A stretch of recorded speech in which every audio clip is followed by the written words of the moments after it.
नमस्कार सबैजनालाई र उता सिक्किम यो बेङ्गल र म सिक्किम र बेङ्गल बिचमा आएर भिडियो गर्दैछु र म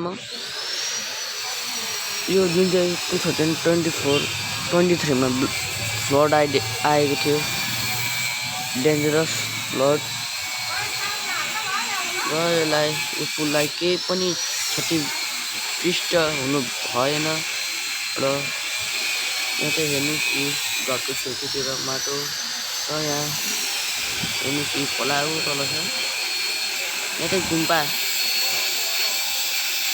सिक्किमको गुम्पा र यो अहिलेसम्म रोडहरू यति छ बनाएको कसले बनाइदिएको छैन र त्यसै कारण यहाँ पनि सबै घरहरू ड्यामेज भइरहेको छ। यहाँ पनि ड्यामेज भएर घर बनाइरहनु भएको छ र यसै कारण बसिरहेको छ यहाँको मानिसहरू।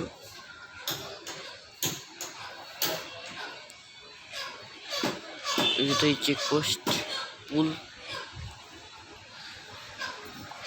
पर पनि हाम्रो बेङ्गल साइडै गएको छ। यो डम्पिङ गरिरहेको छ बाटो गएर र हामी त्यसै कारणले र मेरो च्यानललाई सब्सक्राइब पनि गरिदिनुहोस्, लाइक पनि कमेन्ट पनि दबाइदिनुहोस्। धन्यवाद।